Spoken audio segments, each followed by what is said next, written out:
Beautiful, beautiful. Well, I'm Chic Welsh-Charrier, and I'm so happy to be here with all of us today for our hour of power, as many of us often call it. And so good to have Nancy Snider, our guest musician, back again, who has graced us with the first piece. Oh, you and your cello, so wonderful, and great to see you, dear friend. Thank you for joining us. And Roy, one of my favorite speakers, I'm so looking forward to your talk this morning entitled Living Our Values in the Midst of This. Good stuff. Thank you, Roy, for coming and joining us as well as our speaker, not just as a member. Thank you, thank you. So please join me in prayer. Dear God, as I wake up this morning, may your spirit come upon me. May my mind receive your emanations, my soul receive your blessing, and my heart receive your love. May all those I meet or even think of on this day feel better for it. May I contribute peace. May I serve your purposes with all I say and do, today and always. Amen. And so it is.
Was Be Thou My Vision that Nancy just played for us.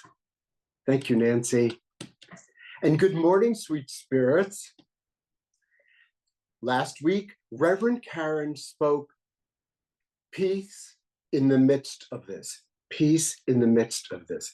It was a very powerful talk. It's available to listen to. Jan has it on our Unity YouTube site.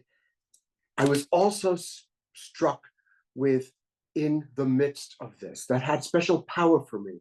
I think a lot of us, what this is, we have similar thises.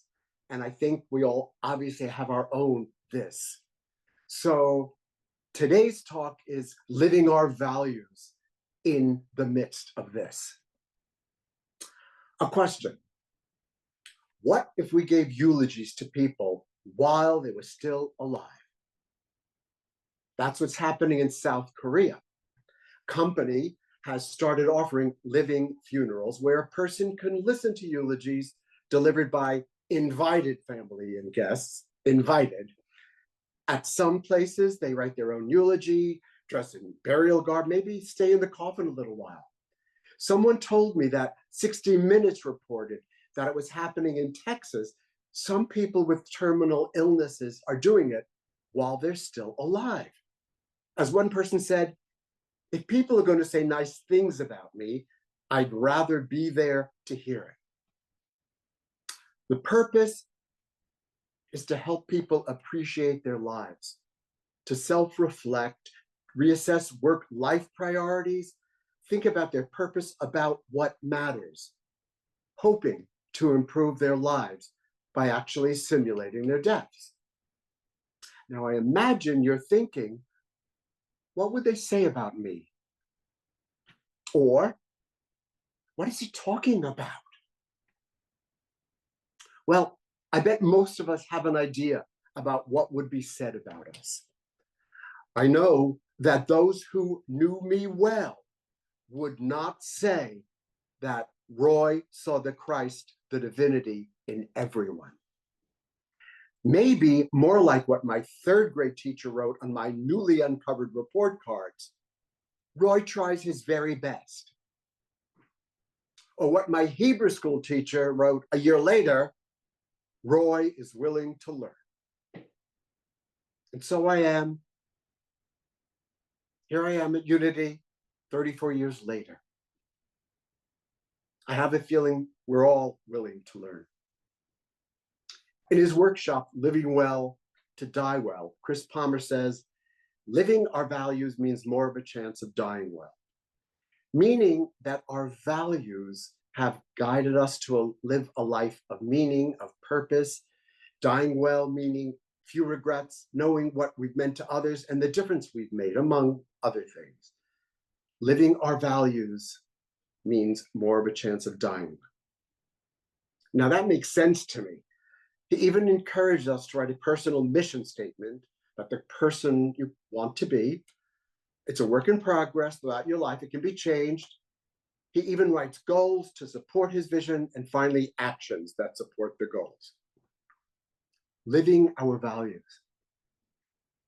I really got to be thinking about values, about living them, not living them, when Reverend Linda Martella-Whitsett spoke to us in June. Some of you might remember. She talked about an episode on television that was called What Would You Do? It was an episode her daughter watched, where there apparently was a hidden camera. And she watched one where a group of guys beat up a guy and bystanders just walked by. And they asked viewers, what would you do? Well, her daughter, Alicia, was so disturbed. She knew what she would want to do in a situation like that. She also knew she might not do it. Then, as it would happen, the very next day at the bus stop that she was at, middle school boys started bullying another boy. And she told her mom, I didn't stop to think about it. I went up and said, stop it right now. She locked eyes with the main bully. He glared at her. Then he backed away. Her bus came and she got on it quickly. What action or non-action will rise to the surface at a moment like this for any of us? Our values may be strong, yet our actions certainly are affected by our nervous systems, which predict safety, danger, based on what's happened to us, based on what we've observed or heard. Do I prioritize my own safety, or do I interfere with someone being hurt by another? And let's take this away from right or wrong or good or bad thinking, okay? Still, the thought may cause us distress, reflection, perhaps regret, if we're put in such a moment and we do not live our values. What do I believe, but live as if I do not believe? As someone said, I am accountable. I am not accountable. I am not accountable for the silence of God, but I am accountable for my own silence. Reverend Linda said, spiritual courage underlies our ability to act courageously. We want to stand up for our values. Definition of values, simple. Person's principles, personal standards of behavior, all of which give meaning to life. And then they talk about something called core values, such as respect, truth, compassion, responsibility, love, which resonate for you. Our thoughts and beliefs give rise to values. And in fact, I think it was 2017, some of you may remember our church board engaged someone to conduct a unity-endorsed, what's called Honoring Our Past, Creating Our Future. It was a workshop to discuss and decide on our church's mission, vision, and core values. Jan, if you put up the slide, take a look at the mission and vision we agreed upon. Vision, centered in a spiritual growth, we co-create a loving world. Mission, through unity teachings, prayer, meditation, and music, we nurture and inspire all to experience the unconditional love of God. And then notice the core values that was decided upon by the group that was present. Spirit-led, abundance, inclusiveness, joy, love, and service. Is this who we are? Might we need to update this to something that reflects us better? What value might you want to add or delete? Well, it's something to think about. Thanks, Jan. Unity beliefs and principles help define our core values. Like principle 2, human beings have a spark of divinity within them. Heard that before? Eric Butterworth's primary teaching is that everyone is fully divine. Yeah, everyone. Do I say I believe that, but act as if I do not? Well, as I said at times, yes. Unity principle 5 is knowing and understanding this is not enough. A person must also live the truth that he or she knows. How do we do that? Through thoughts, words, and actions. We need to be more than positive onlookers. If we're going to have, as a church, core values of spirit-led inclusiveness, joy, love, service. Now, it seems to me that if I believe and truly live principle 2, that everyone has divinity in them, then my words, thoughts, and actions, principle 5, should support that belief. Do they? Again, I ask, what do you believe, but live as if you do not believe? Reverend Karen asked us last week, have you put anyone outside your heart today? Are you living in harmony with your values, our church's core values? Does your behavior, your actions correspond with them? Well, mine occasionally don't. But when they do,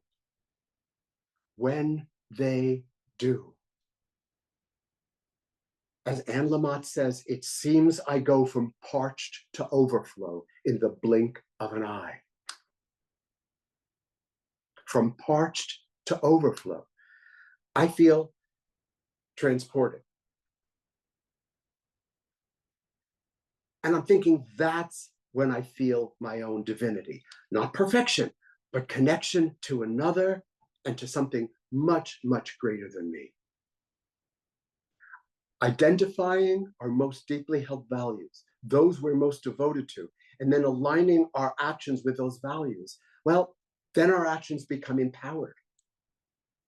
A recent daily word said, the more I love and the more I care, the more I grow into the full awareness and expression of my divinity.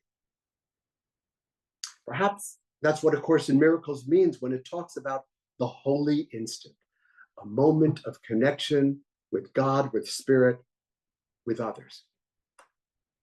Being present and living our belief that we are one and that there is no separation. My friends, I ask you to think for a moment, What moment do you feel the holy instant, the divinity within you? Or you know what? Come up with a synonym if the word divinity is too much. We throw that around here a lot. And I want to say, I'm not always at that space, but perhaps you can put some of your goodness, kindness, compassion, if divinity is too much. Father Gregory Boyle started Homeboy Industries in Los Angeles, the largest gang intervention and reentry program in the world. And in his books, Tattoos on the Heart, Barking to the Choir, and most recently, The Whole Language, he addresses the goodness that I don't always see in others, and a possible reason that it's hard for me. He says it's not that they, the gang members, have forgotten their original goodness, but that they have never been properly introduced to it. That they are strangers to their own goodness. And that seeing is hard when you've been disconnected. That there is a severed belonging. A severed belonging. Isn't that what happens when we see ourselves or when we operate as if we are here and spirit is here? Now, he's not excusing the gang members for their behavior, but reminding us that there are so many reasons for a severed belonging and the consequences of that. And it makes me think about those people in whom I have trouble seeing the divinity. The person being a stranger to their goodness might make it harder for me to see that goodness and to live that value, for me to see another's heart until they can see their own. Well, certainly that might be a barrier for me.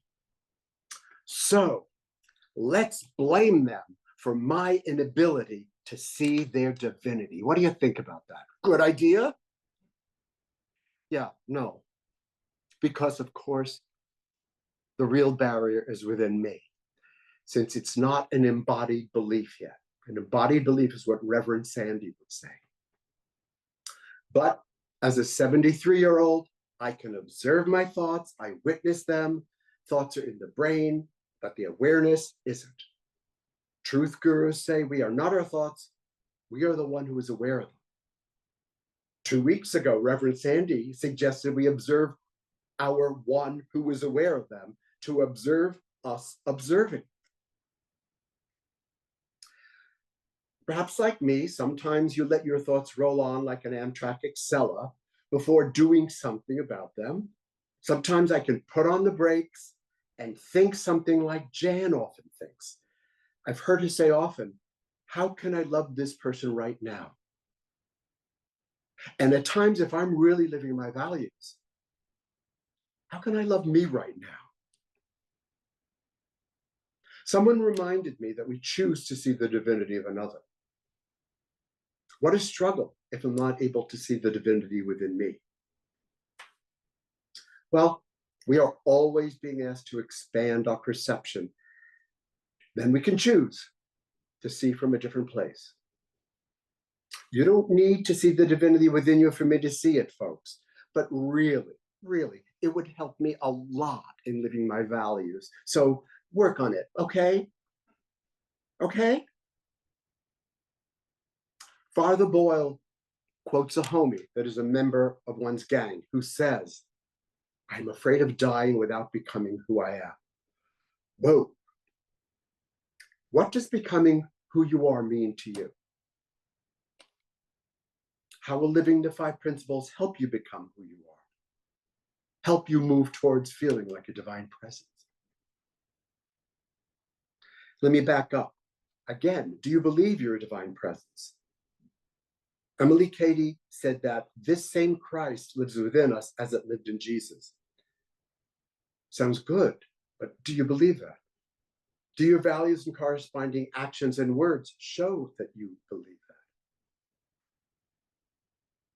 We say that here, get reminded weekly, but certainly we might not believe it certainly all the time. That's okay. I see a lot of humans on here. Imelda Octavia Shanklin wrote, "Spirituality, what are you? You are a soul that has forgotten its divine identity." I mean, spiritually, what are you? Spiritually, what are you? You are a soul that has forgotten its divine identity. Yes, indeed, Imelda, often. She then reminds us that being aware of your divine character means you're aware of your divine responsibility. Our divine responsibility? Okay, lots of reasons why we might not feel like a glorious presence. How about a loving, caring presence? How about a presence that makes a difference at certain moments? How about a presence that doesn't cause harm or pain? Choose the words you can accept as you work towards living as a glorious presence. When I live my values, I realize that's the person I thought I was. When I don't, well, not being perfect, mistakes aren't the measure of who I am, but it still does make me unhappy, kind of disappointed in myself. Let me view this from a higher plane, from a distance, and remember who I am and who I can be. As Farinha reminds us, I see the choice I made, and I see that it has made me unhappy. I do not want to be unhappy, so I will make a different choice. I do not want to be unhappy, so I will make a different choice. As Course in Miracles says over and over again, choose again. The world needs us to do our best to live our values, our unity beliefs, principles. As the editor of the Daily Word recently put it, will harmony, cooperation, and peace always elude us? When division, polarization, and conflict seem to permeate so much of life? Eric Butterworth suggests that when the world around you is in turmoil, you may be confused as to where you stand. Where do you stand? Are you the way of God, or are you in the way of God? Reverend Sandy asked us that at a workshop. She then said, "Can't see the good that's in the world? Then your job is to bring your good to it." We don't have to understand why there's so much turmoil, conflicts, suffering, to know that there's still an abundance of kindness in the world, and to believe that our values and actions are part of that abundance, that our words, our actions can bring peace, bring love, bring comfort to our corner of the world. Suffering? Oh, for sure, so much. And love and kindness, lots of it. This too, as Tara Brach says. Love isn't just a feeling or an emotion. It's a skill that takes practice. It's skills like listening and being present. You get better at these, you get better at loving. That was in the article that was at the bottom of the e-blast that Jan sent on Thursday. Love and kindness are decisions to aid the well-being of another, to give affection, appreciation, a deliberate attitude to be caring, accepting, and respectful. At a time that it's so easy to fall into the quagmire, the quicksand of today's news, at a time it's so easy to let our minds and hearts despair, I ask, what is the part of you that is unchanged? You see, no matter what is happening, you and I can be the reason people have faith in the goodness of others. Isn't that beautiful? I wish I had come up with that. A friend's rabbi had said that. You and I can be the reason people have faith in the goodness of others. Rick Hanson encouraged us to enjoy the good that lasts, that we are part of that good, that we can recognize impermanence and take refuge in the good that lasts. We need to remember Howard Thurman's words that the good deed continues to be good. The kind word continues to be kind. The cup of cold water giving to the thirsty continues to be refreshing and reassuring. Who knows, perhaps even life-saving.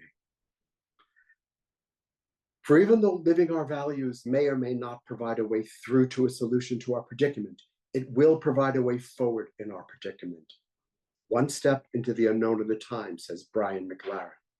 He reminds us, even if we lose hope for a good outcome, we need not lose hope of being good people, courageous, wise, kind, loving, in defiance of all that might be or seem to be around us.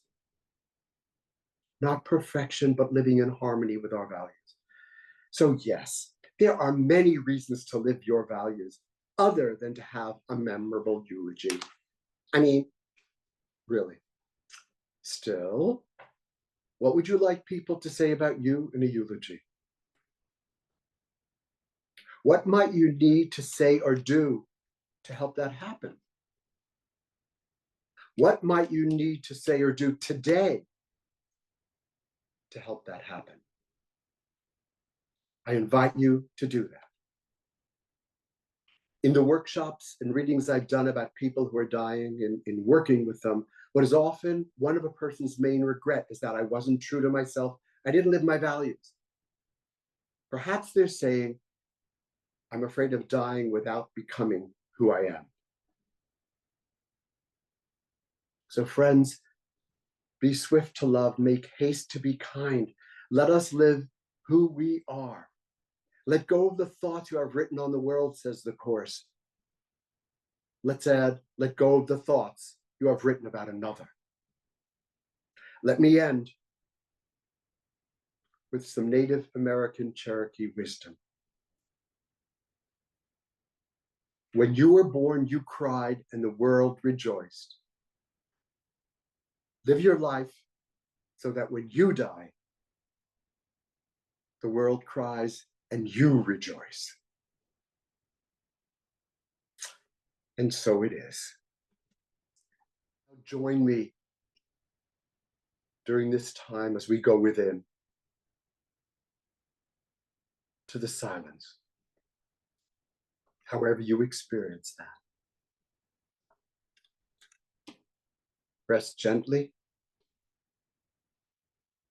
Give yourself to the seat, to the floor that supports you. What else supports you? Trust it all. And breathe at your own pace. As thoughts come and go, let them come and go. As thoughts do. Nothing to fix right now, or work out or solve. Leave your human side for a moment and visit the divine. However you experience that, visit your experience of the divine, your home.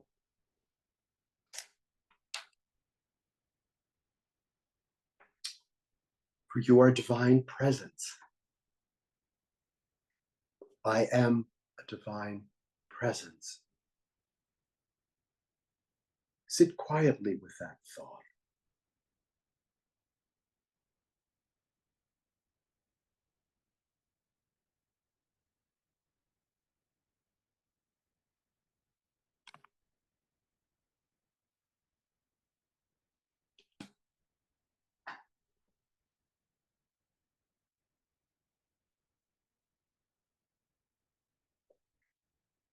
You are a glorious presence.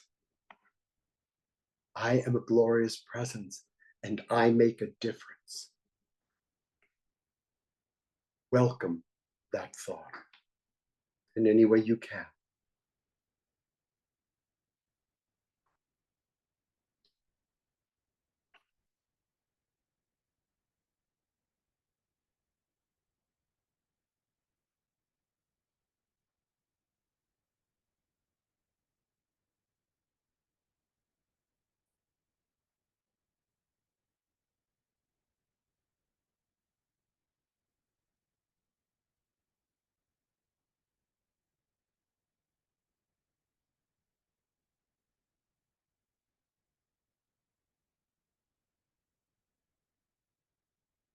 Whether the days are good or bad, Whether you live your values or not, do not forsake the wholeness of your spirit.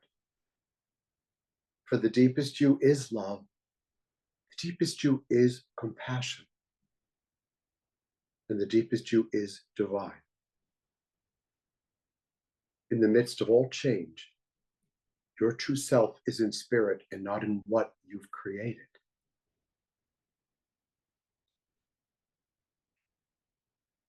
Now, with gentleness, bring yourself back to the space you're in.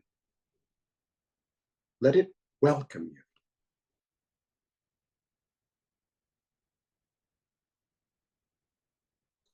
And look upon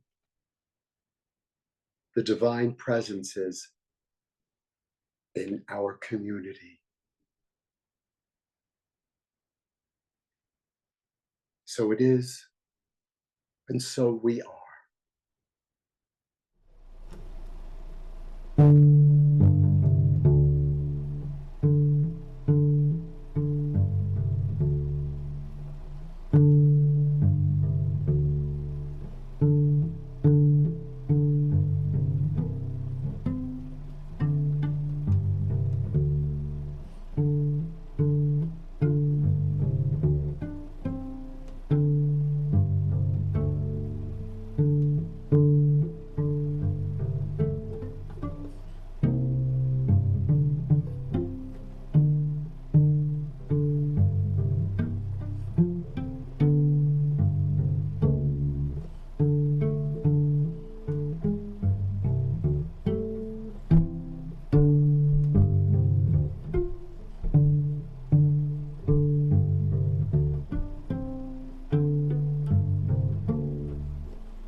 And now, if you'll join me again in one of Marianne Williamson's beautiful prayers.